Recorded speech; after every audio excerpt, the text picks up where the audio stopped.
To start, Reinier, I would love to invite you to read the first page of your book, because we are in the context of Capítulo 1, Chapter 1, the Literature Festival, so it makes a lot of sense to start that way. So please. And with the first page, you mean the actual beginning of the book, the entry into the... Appointment, yeah. Yeah, okay. All right. So, chapter 1. Tomás is the name. We've booked a room under the name Tomás, Victoria and Rodrigo Tomás, he muttered curtly, hoping it would settle the routine. Could I have your passports, please? Rodrigo reached into the front compartment of his black Victorinox shoulder bag, where he remembered he put their travel documents. With a king-size bed and a sea view, please, he continued. It irritated him that he still had to pull out his passport every time he visited the hotel, as did the long registration form asking for personal details. Wasn't he irregular by now? In an effort to be efficient, he tried to complete the form with his right hand while groping in his bag for the passports with his left, but he gave up when the hotel pen ran out of ink. Thank you. The receptionist's words decidedly put an end to Rodrigo's groping. Victoria had meanwhile pulled both passports from a handbag and handed them over. Here are your key cards, which you will also need to operate the lift. Wi-Fi is complimentary. Just connect to your browser and agree to the terms and condition. You are in room 601 with a king-size bed and a balcony overlooking the sea. Thank you for staying at the Carlton International. The routine statement barred any further prolonging of the ritual, as did the death stare on Victoria's face next to him. Do you need help with your luggage? No, thank you, we're fine. His refusal was a final, futile attempt to appear in control. Inside, he knew nothing was further from the truth. Thank you so much. And after this brief introduction to the starting point of the book, and even though that Eduardo already mentioned some parts of the plot, for our audience to have more context, I would love you if you can briefly explain the plot without giving away too much. Too much? Yeah, no spoilers, please. No big spoilers, but I think it will help to contextualize the conversation.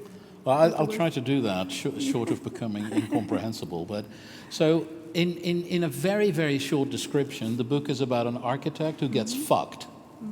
I think that's international language by now. It's a sort of satirical play on the vanity of an architect. I guess the vanity that most architects have, that is endemic within the profession. So this is a character eager to surpass his established and famous father, who on his own terms gets offered a dream commission, the capital of a new emerging nation. And it all sounds too good to be true, and that is largely because it is too good to be true. So the opportunity leads to intrigue leads to trouble, and trouble leads to some very sort of important personal lessons he has to draw about himself, but also about the importance of architecture in general.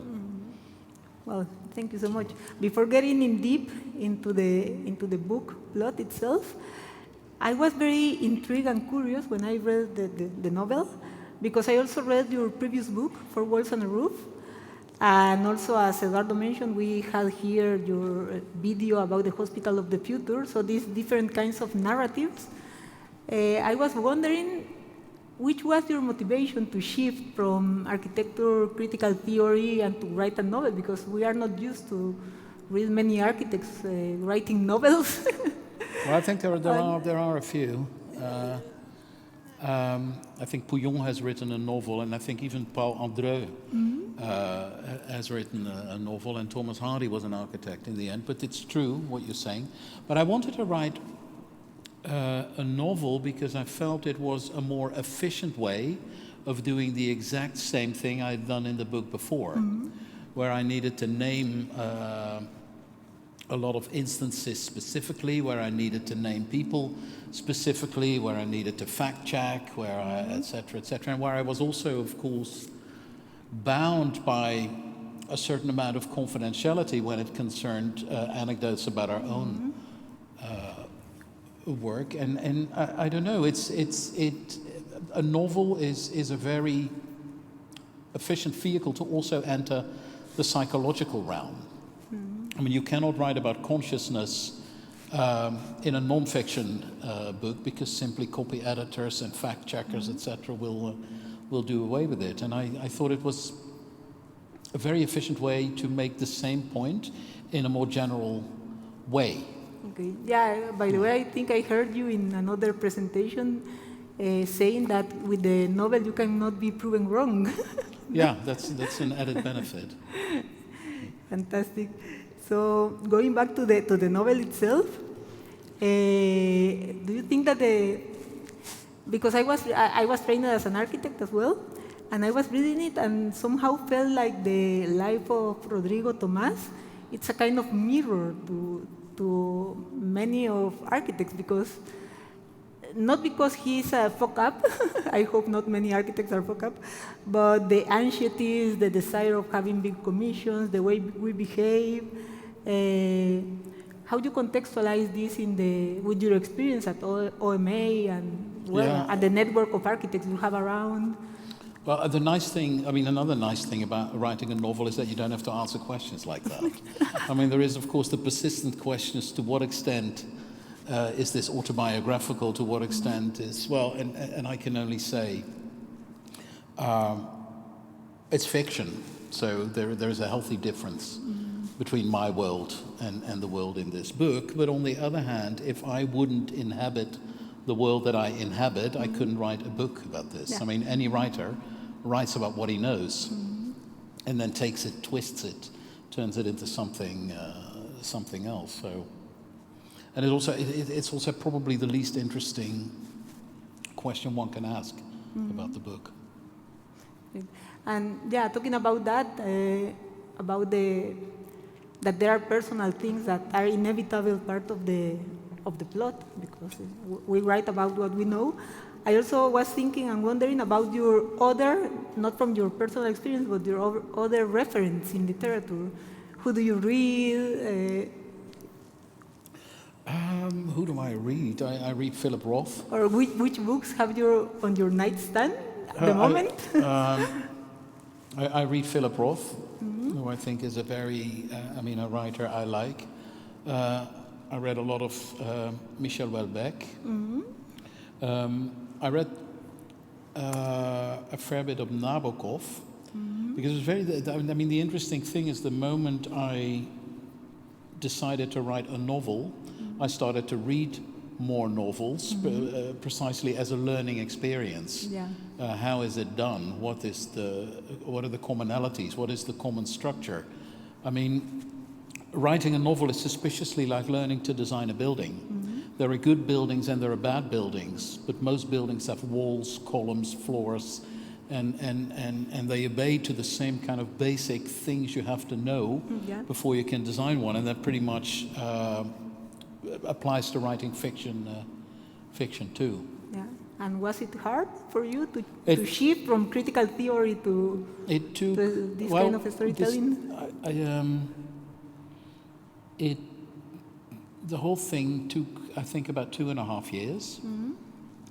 And I think almost 2 of those 2.5 years were spent on plotting, making Excel sheets, making diagrams, making short summaries, writing curriculum vitae of the characters that appear in the book, so you know who they are, even if their lives don't completely feature in the book. So you have to write a lot about fact, then throw it away, and then construct something.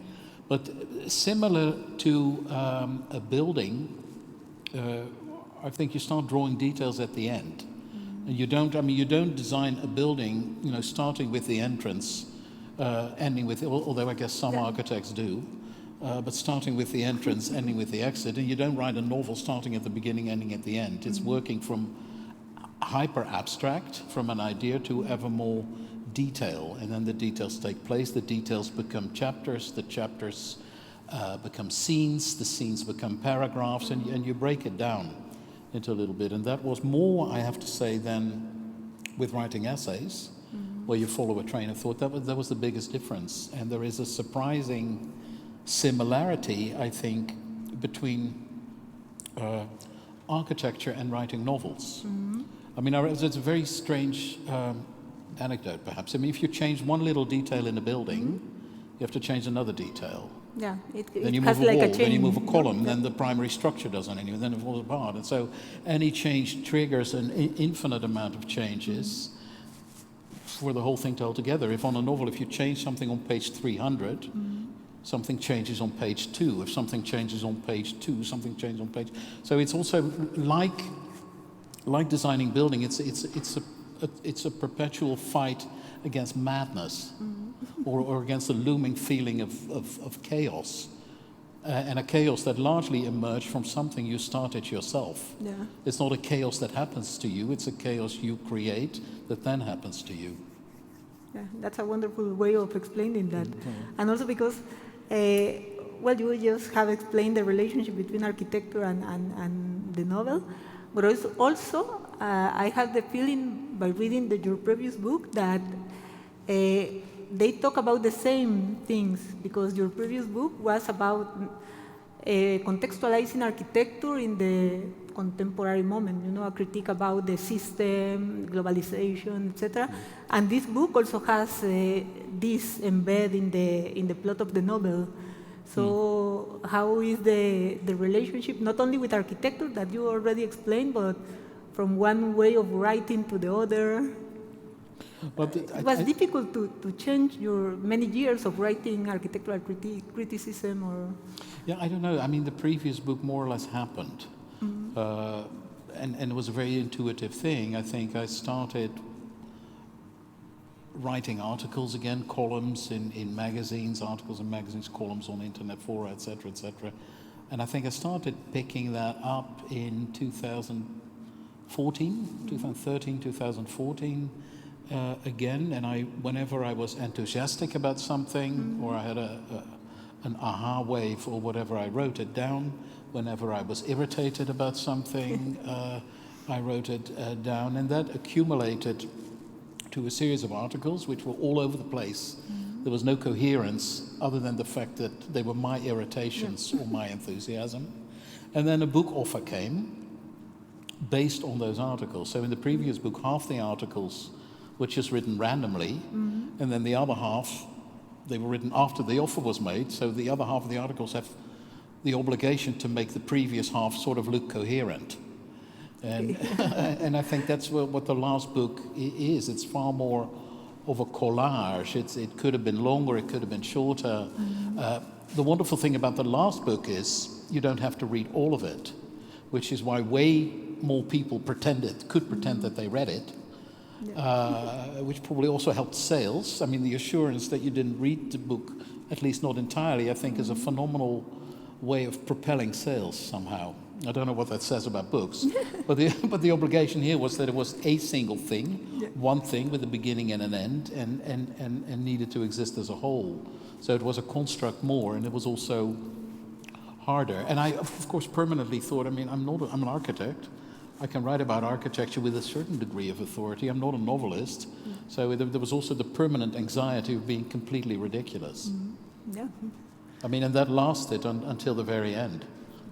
Okay, thank you. So after this, going back to the book itself, that I was saying that touches the same topics of your worries and your rants about the system.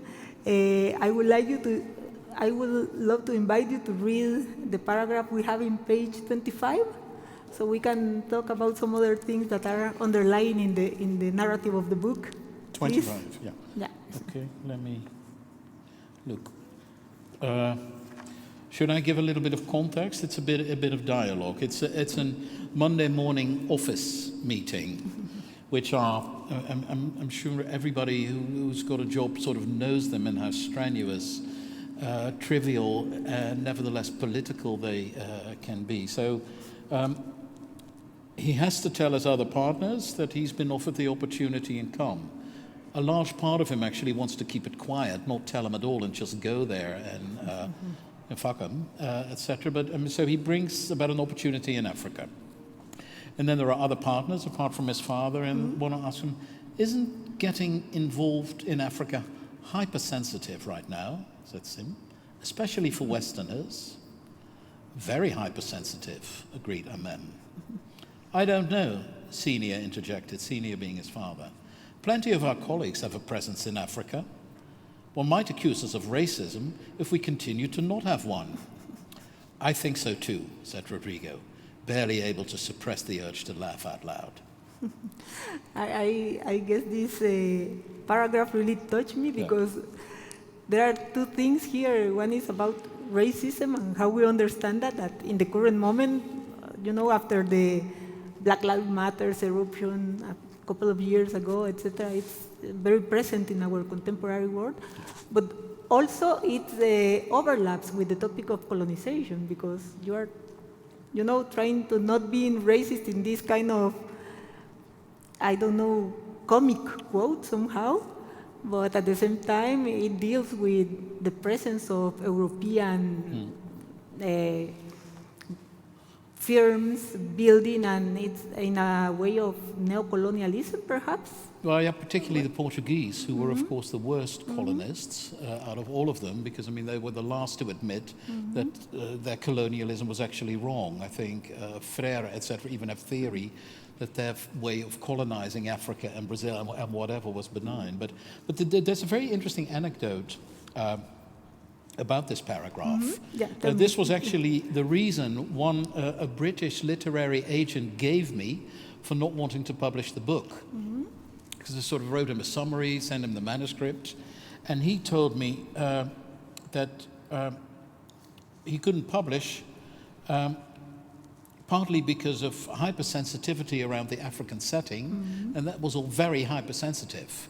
So I remember those words, and they sort of made it into a dialogue in an office meeting. But it's kind of interesting because the book is entirely not about that. It doesn't broach identity issues. It deliberately doesn't broach identity issues because, in my view, identity issues are often a distraction from larger processes that we see unfolding in the world that also make us myopic.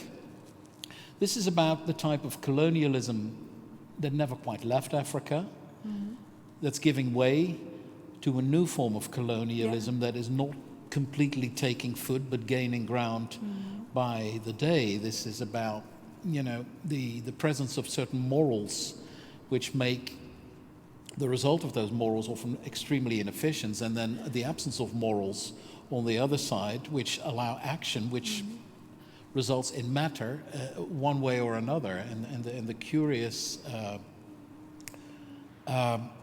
contention you have, particularly in Africa, as probably the last contested continent in a global standoff between one power that never quite left and the other one that is claiming a continent largely up for grabs.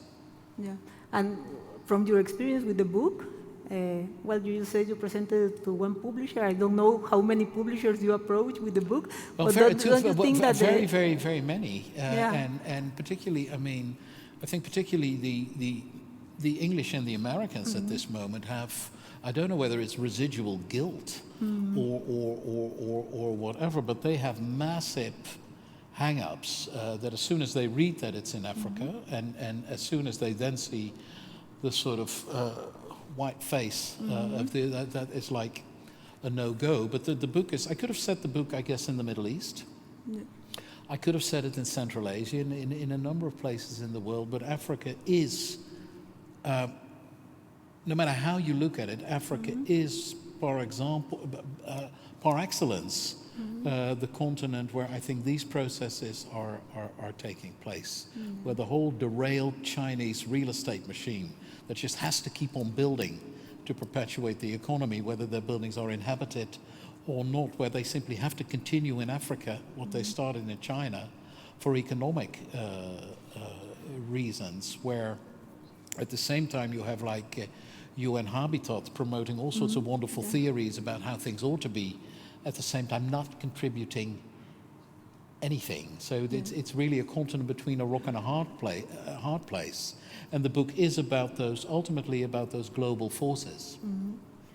Yeah, and also about this success that we have seen in the past years, especially in the past 2-3 years, an excess of political correctness, let's say. So it's not a real approach to these problems of colonialism or racism, but just like a mask, a social washing. Do you think that in the same way that you have these problems with publishing houses, etc., it affects also architecture firms, building here, there? I don't matter, but the book got published in the end. So the book got read, and the book got, better reviews than I feared.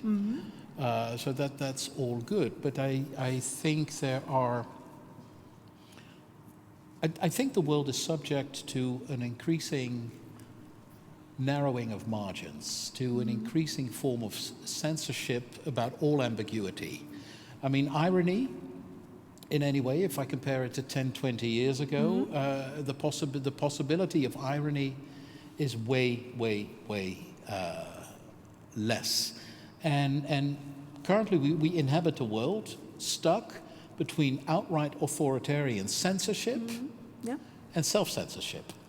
It's for me, it's always very interesting. If you travel on a Saudi plane and you click the movies on the movie program, the only movies that do not need to be edited for content or censored are Hollywood movies.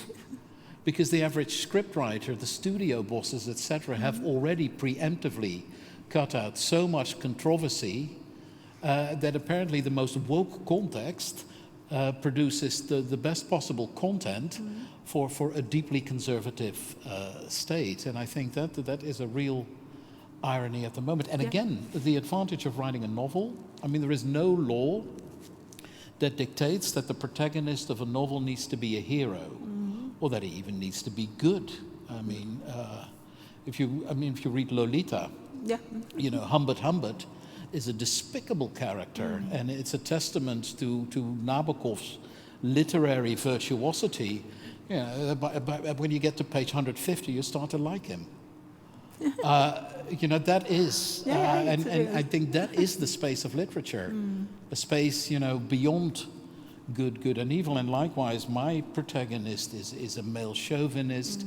He's vain, he's self-centered, he reflects an enormous amount, but he has no self-reflection at all. And he's centered around his own success, and precisely because of that, the larger plot eludes him. Of course, the title, The Master Plan, alludes to the master plan for the city he has to make, but it's at the same time the plot in which he is an insignificant pawn that is puppet mastered into a corner. So now that you mentioned the protagonist, I will also like if you can explain a little bit about the relationship between the protagonist and his father, that it's another protagonist, even though it's not mentioned so often, but you can feel the presence, his presence along the whole book.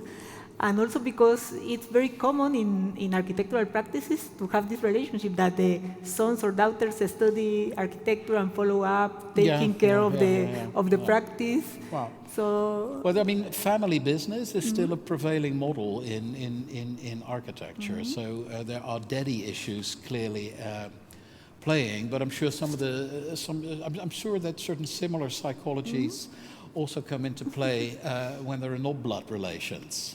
No further comments. But in the end, it's a metaphor for a generational thing. The urge of each generation to eclipse the previous generation, do better, and ultimately it's the urge for recognition, which is of course so prevalent in architecture, that at the scale of a novel, when you deal with characters, that the father and son relation is simply the most tangible way of doing it, and also the most uncomfortable way. The tension that you feel in these meetings, in these encounters, in these things. It's a very nice way of making something very real. Yeah, I found it very real. Like thinking I know people like that, and so. Well, going back to the book, do you think you can read us pages from 166 to 168, so we can discuss some other things about the plot of the book? Yeah. Please. So this is well on in the book. So the city he designed, or rather the city that's being designed for him by the Chinese contractor, is taking shape, but it's very difficult to get inhabitants. So the whole city is in danger of becoming a ghost town, like you have the urbanizaciones here. And then the longer it stands empty on a building site, the more squatters start to become a problem in the city. So squatters had rapidly become a problem in the new city. It was common knowledge that the building site was poorly guarded. The fence around the construction site was far from impenetrable, allowing people to enter the empty apartments at will. A large number simply moved in, taking for granted the fact that there was no electricity or running water yet. It made little difference compared to the circumstances they had been living in before. They could always rely on a creative way to illegally drain it from the main network. Well before the first official resident had set foot in the city, Bilunga's, that's the name of the city, illegal population had come to measure in the thousands. In this regard, it already resembled any other global metropolis. There have been numerous reports of thefts too. Supposedly, construction materials lying about formed an important resource for construction in the museicas. Museicas are the favelas of Africa. The president had stated that with the creation of Bilunga, these informal settlements were to be a thing of the past. But no matter how much Bilunga had been envisioned as an alternative, it seemed that the museicas remained an inextricable part of any urban fabric in the Republic. Where do I have to continue? You can go on until the end of the next one. Either was the city gradually transported to the museicas in the form of stolen building materials, or the museicas transported themselves to the new city in the form of squatters. It seemed that, in the short run, no city without slums was on the cards. The longer the apartments in the new city had remained unavailable, the more impatient people had become. With the possibility of obtaining government loans being delayed, rising prices, and no visible improvement manifesting in the people's existing surroundings, stirrings of opposition had begun to manifest. In Porto do Rio, that's the existing capital of the country's in, people had taken to the streets, carrying signs demanding the removal of the government. Some protests had gotten out of hand. Police officers had been attacked and shops had been looted. The police had responded with extreme force, which had only made the protests even more violent. To break the cycle, the president had promised fair elections, stressed the Republic's multi-party system, and called on the Republic's other parties, Relibra and Unirep, to put forward their candidates for the presidency too. The construction of Bilunga, temporarily put on hold during the riots, had resumed, and nothing seemed to stand in the way of finishing the project. People would have their homes, running water and all. One just had to be patient. Not everybody could be part of the same program through which Rodrigo got it. He's got it through an anti-squatter. That would defeat the program's purpose. Without squatters, no need for a cheap rental program to prevent squatting. Both groups had been happily living together in the city under construction for a while now. The only sign who belonged to which group was if and how, or rather how legally, one got one's water and electricity. But people didn't really speak about those things. And thus, despite the absence of real residents, a broad community had formed, squatters and squat blockers alike. Yeah. I really like this part of the book because it made me think, for example, here in Spain, there is a very strong campaign against the squatters, while at the same time there are a lot of empty houses and a lot of people in need of a shelter. And at the same time, not only here in Spain, but in the global context, we see these massive ghost cities. Like, in China, they are building a copy of Paris or Venice, and then these cities are just empty buildings. So I wanted to know more about your position in front, because I know in the Netherlands, the squatters are not condemned like here in Spain. Well, there are some other kind of initiatives, or I don't know if you can the talk about that. anti-squat program that I've introduced in the book, so that you rely on squatters to live somewhere legally so they prevent real squatters from making a mess of things, is a program that was, I think, invented in the Netherlands in the 70s and 80s in Amsterdam by very, very rich landlords who couldn't get legal tenants for their places, and they let students or sort of supposedly respectable squatters live there for free to keep it occupied so that it couldn't be confiscated or seized by real squatters. So that is a construction I transplanted into the book as something that's organized there. It's interesting to maybe say that with Alex, we ran a study program at Harvard prior to writing the book, which was called Phantom Urbanism.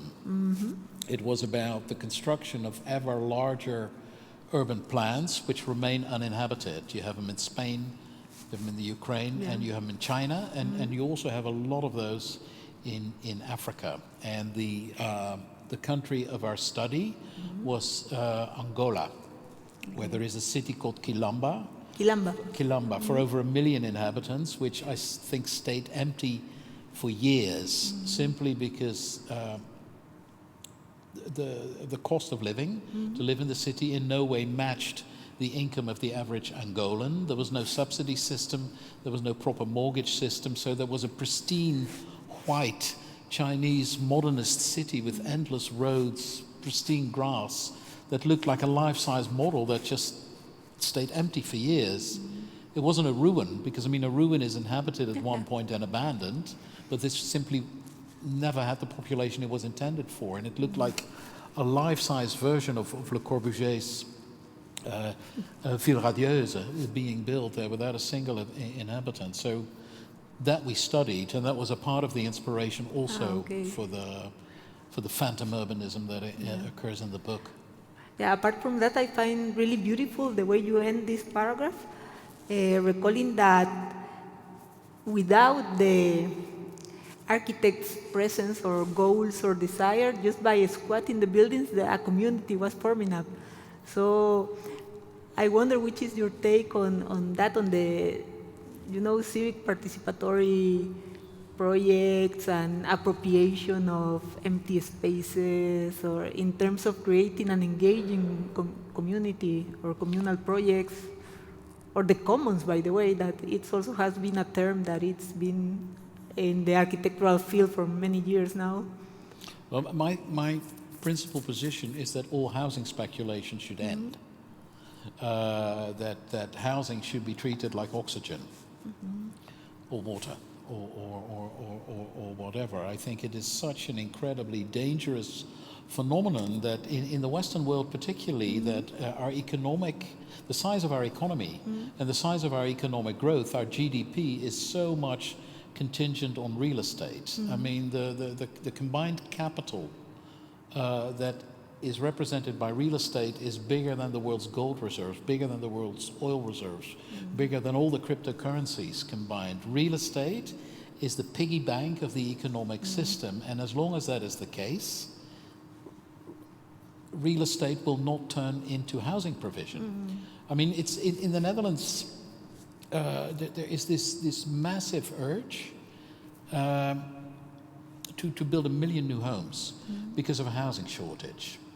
That's very strange, because there is also a vast vacancy of apartments and homes bought up by international investors, often standing empty, simply because they can always be sold for more than they were bought.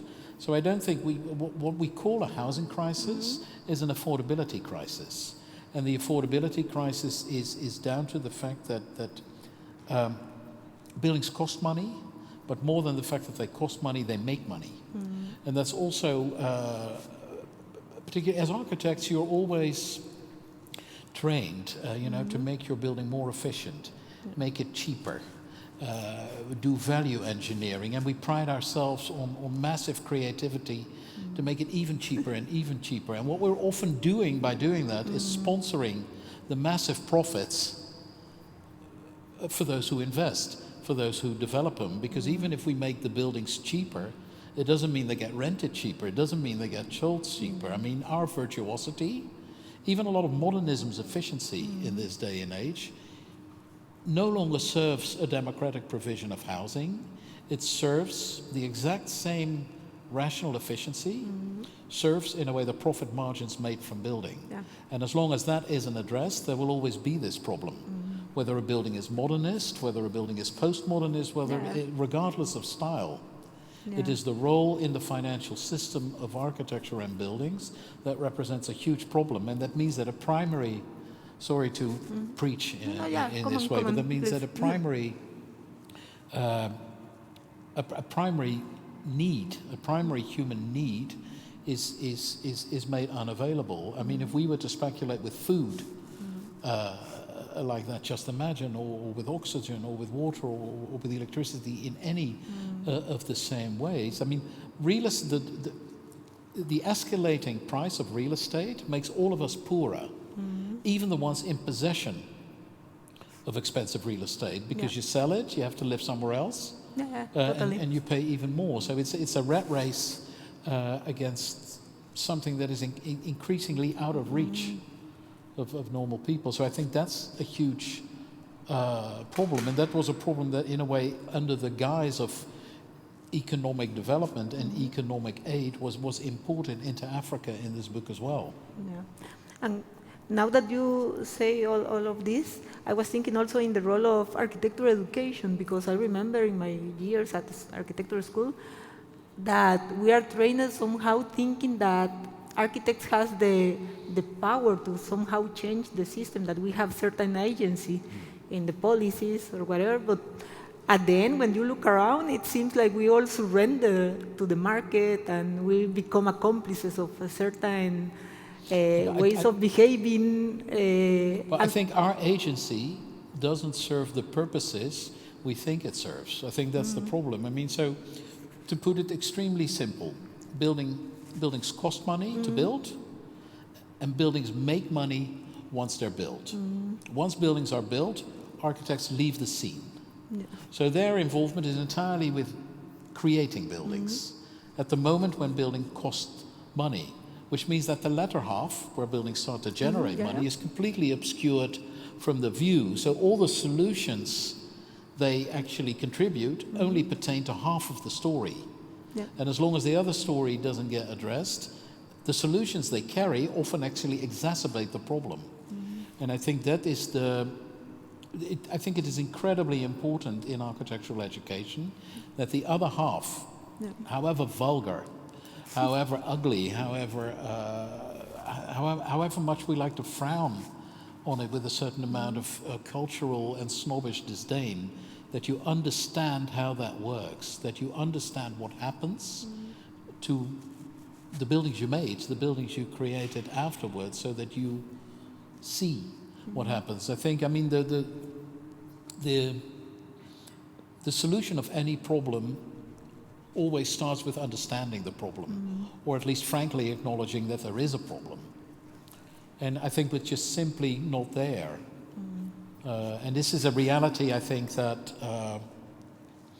ever since the 1980s, ever since since the majority of homes are sold, no longer rented, ever since the end of social housing, that has become the prevailing role of buildings in our economy. Yeah. Well, in the 80s was the peak of neoliberalism with Margaret Thatcher and Ronald Reagan, and so it was like a wheel, no, just turning around.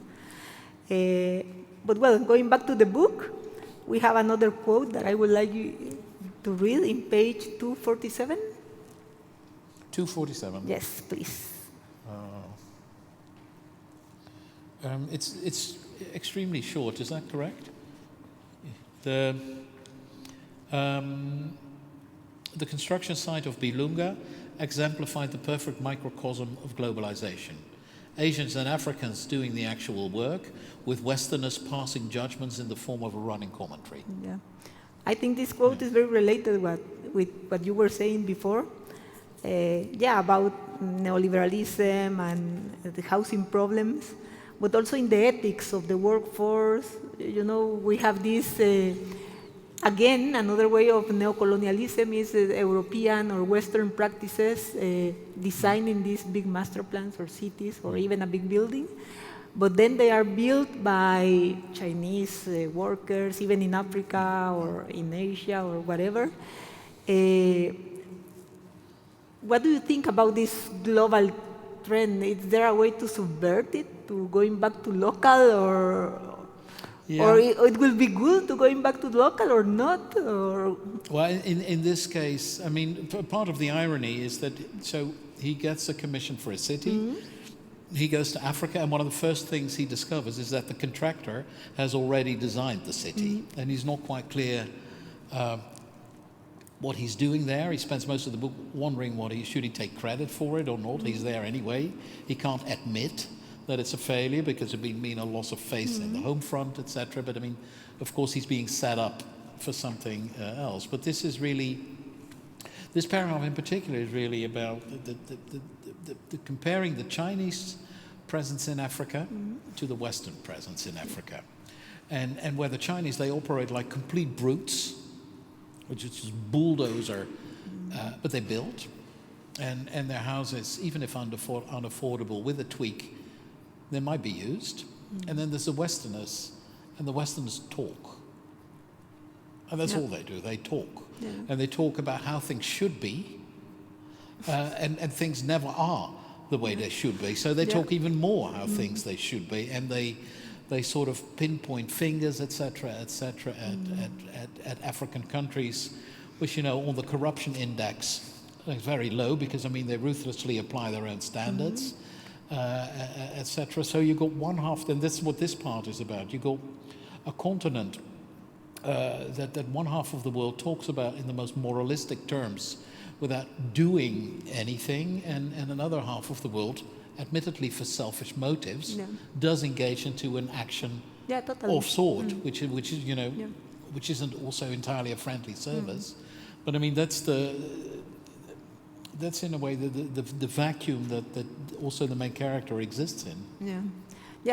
Going about the character, it was also very curious to read that you plot the character like a kind of anti-hero. And mostly, at least from my knowledge, most of the architectural writing or novels I have read, the position is that the hero, like, you know, Howard Rourke in The Fountainhead or whatever. Why did you choose to go the most this famous way? That's a very obvious one. I mean, the most famous novel ever written about an architect by a non-architect is, of course, The Fountainhead. About Howard Rourke, and he's a sort of nearly superhuman, independent, liberated character that triumphs against all the odds.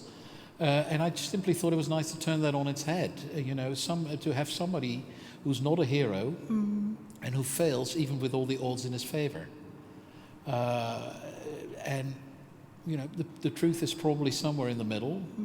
Although I do think that the truth is that there's more truth in my book than there is in The Fountainhead.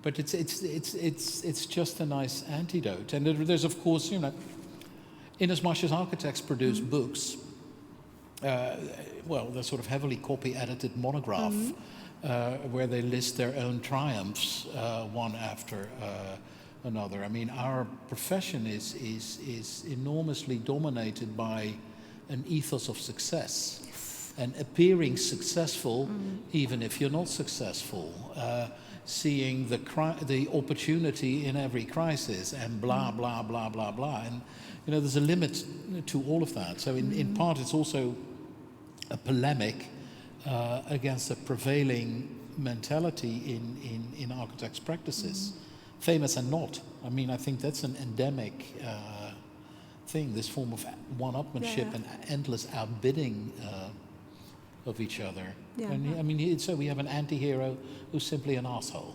Yeah, I think it also creates a more empathic connection with the reader. Were you thinking about that while writing? Were you thinking when you started writing the novel about the reader's perception? It was something in your mind? I don't know about the reader. I mean, one other Because when you design a building, you are thinking on the user or the inhabitant. Well, sometimes, yeah. When I have a bad dream, I think about the user. But one other publisher who declined publication, he said the following: the reason for not publishing your book is that architects don't read, and people who read are not interested in architecture. And well, I mean, if I look at the sales numbers, he may have a point. But I think that's precisely it. I mean, ask any architect about the importance of his work, and you get a very lengthy expose outlining the importance of the work, only to be met by the wholesale indifference of society at large. You know, and in that sense, the myopic sense of self-importance of my main character vis-a-vis the indifference or the even malignant pity of his environment, maybe that stands for a profession in the context of the world at large as well.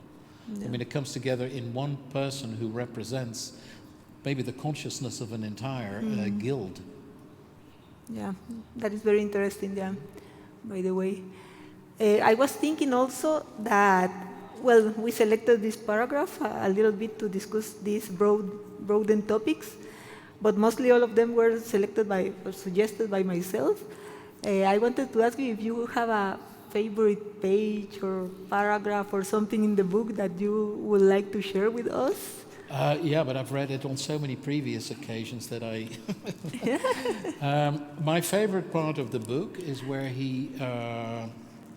it's chapter 17, let me look.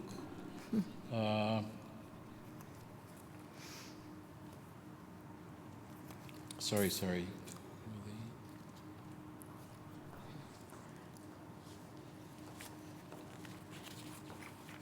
Yeah.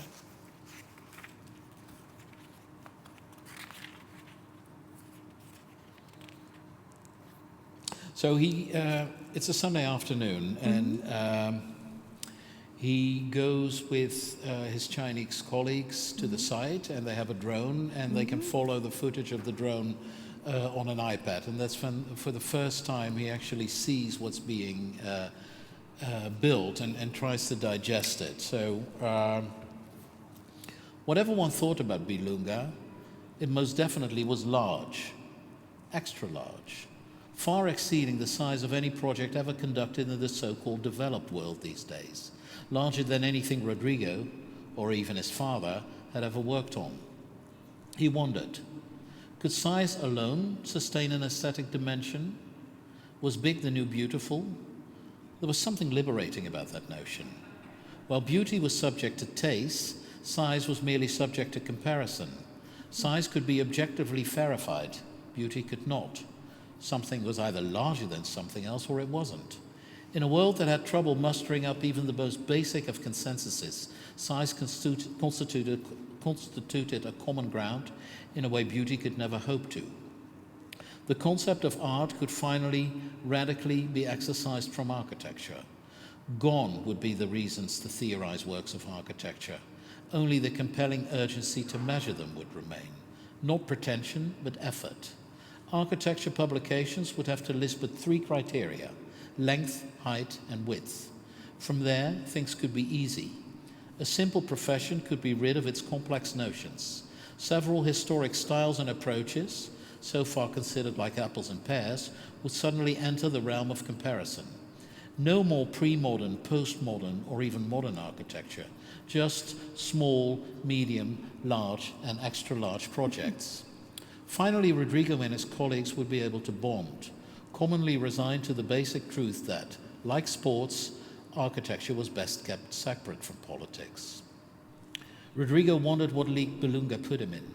The drone footage he saw on the screen made the city look like the built version of La Ville Contemporaine, Le Corbusier's famous vision for a modern city of 3 million inhabitants.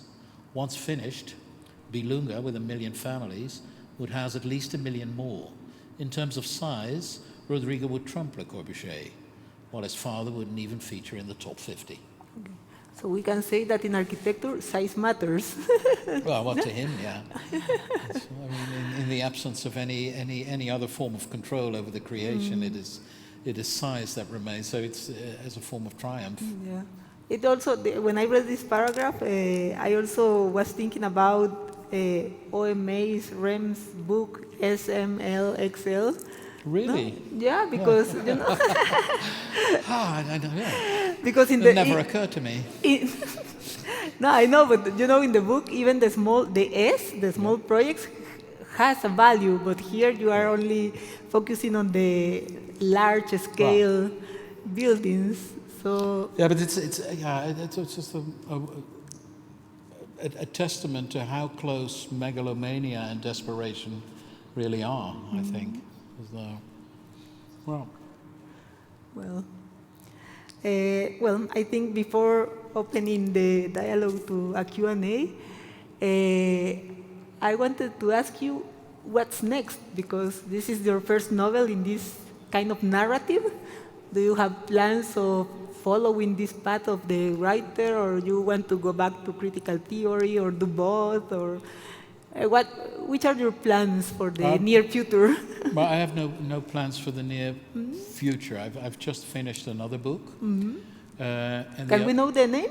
Not yet. The title of that book is, well, it's a dictionary, but it's a dictionary with extremely long definition of certain words, so that the definition turns into essays. So it's a dictionary where the explanation of terms are essays, and it deals with sustainability, well-being, livability, placemaking, and all the terms we happily collectively embrace at the moment, and it tweaks them a little bit. The title of the book is Architect, Verb, the new language of building. So it's a dictionary with stories. I can see you like to explore different formats, no? Yeah. Okay. Yeah. Well, thank you so much. I would love to open the discussion to the public. I guess there is a mic around there, so you can raise your hand if you have any questions, comments, contradictions, answers.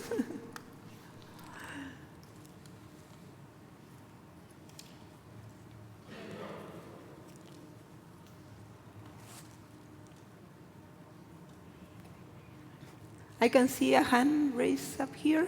Yeah.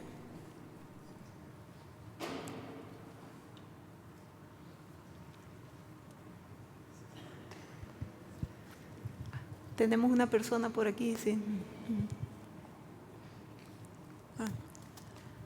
Eduardo, después tenemos a alguien más también por ahí. Fantástico. Yeah, hello, thank you.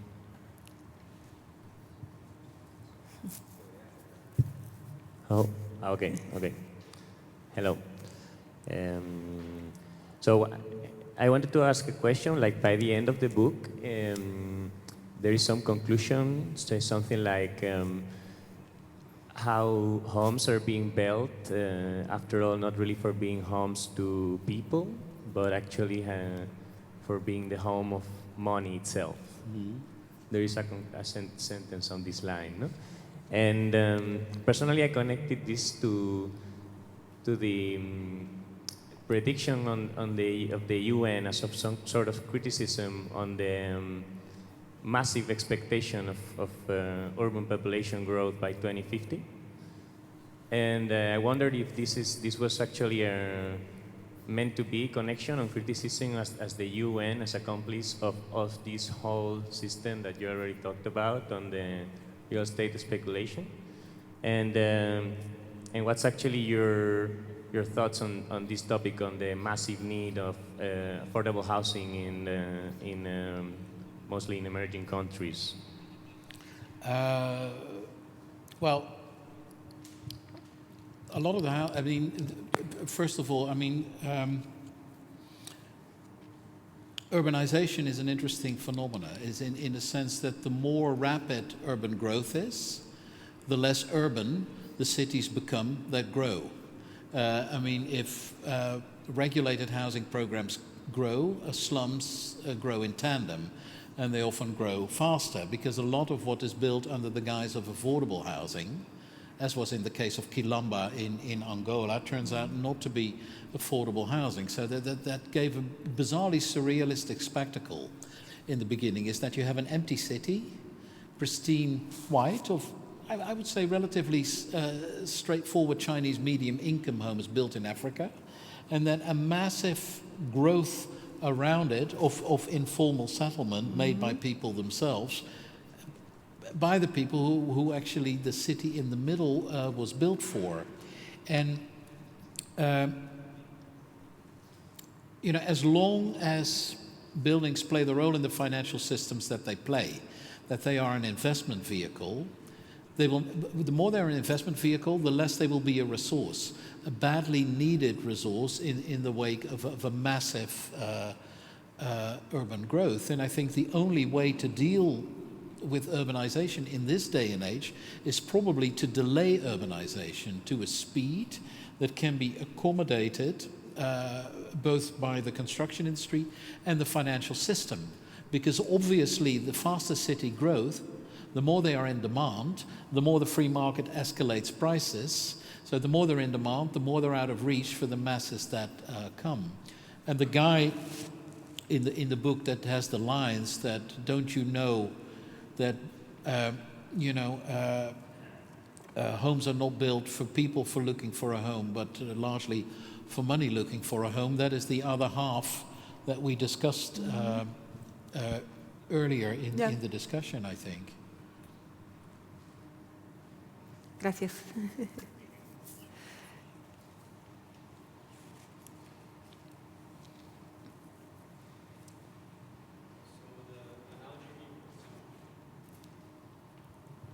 The analogy you made between the book and the building reminded me of a quote by Victor Hugo, who said, "This will kill that," in the sense that the book will kill the building.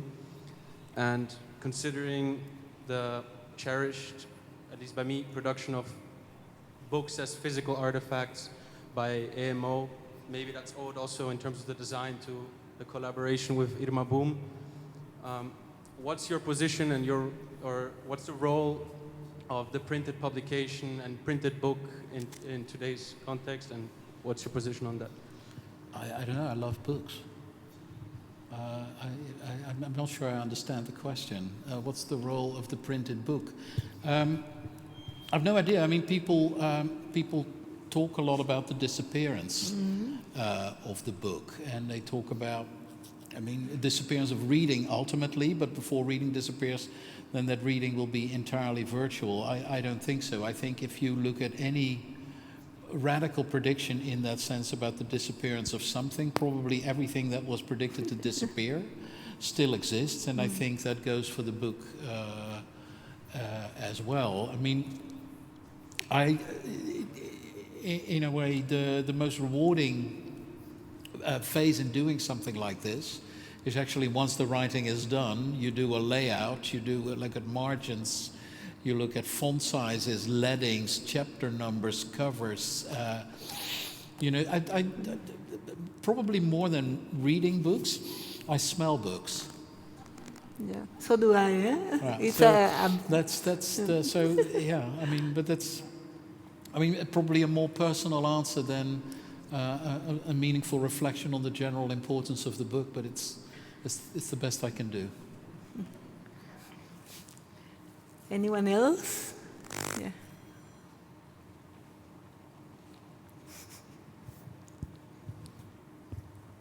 Hello. You hear me?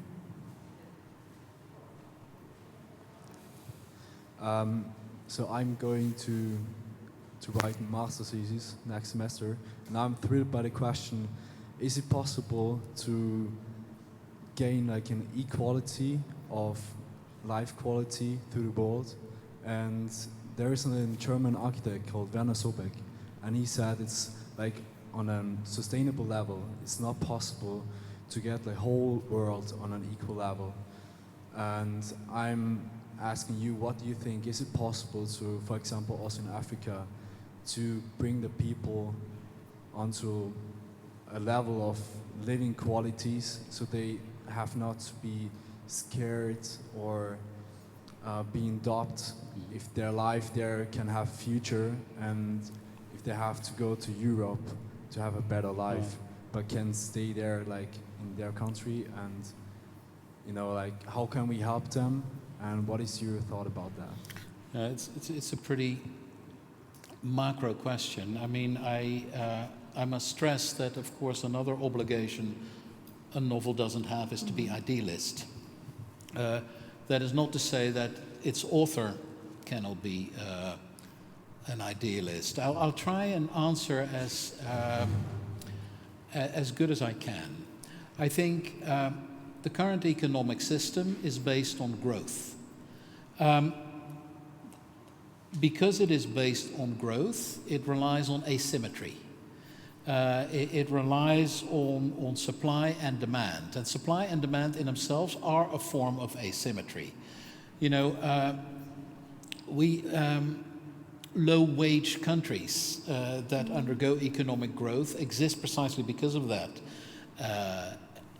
asymmetry. It is probably the case that ultimate sustainability will rely on zero growth. I mean, I think that's the only realistic scenario, because you cannot continue to grow without depleting resources, exhausting the planet, etc., etc.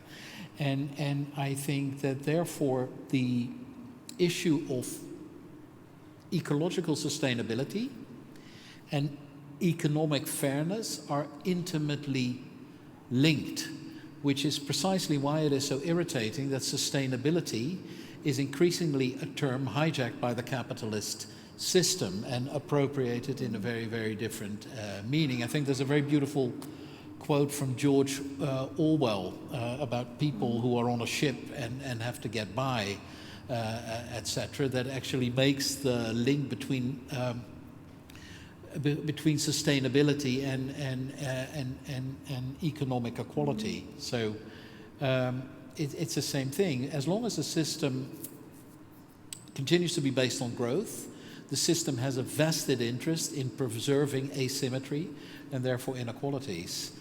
And therefore I think that if you really want to be sustainable, you know, you don't write obligatory paragraphs saying all the right words, etc., etc.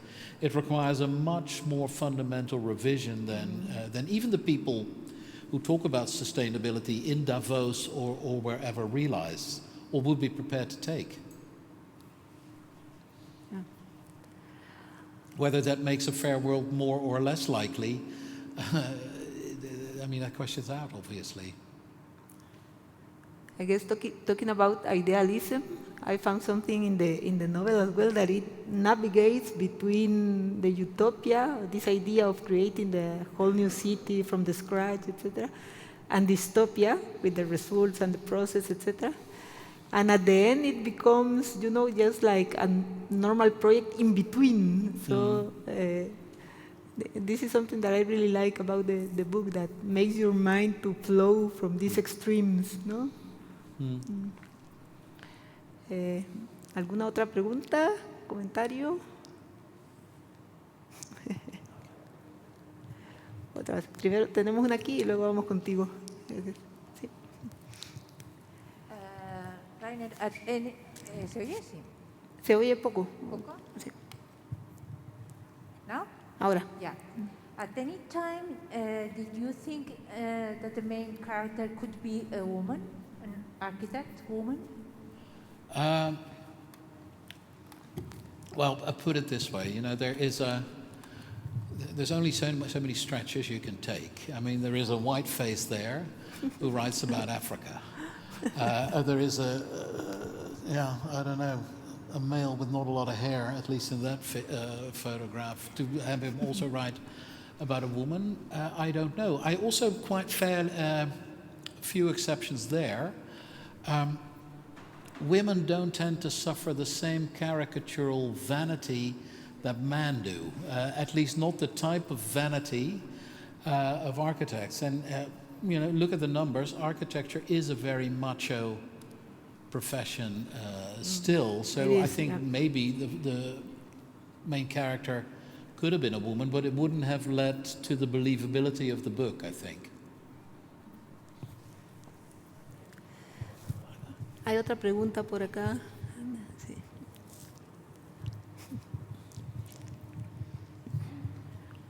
Está muy activo este lado y muy pasivo este, ¿no?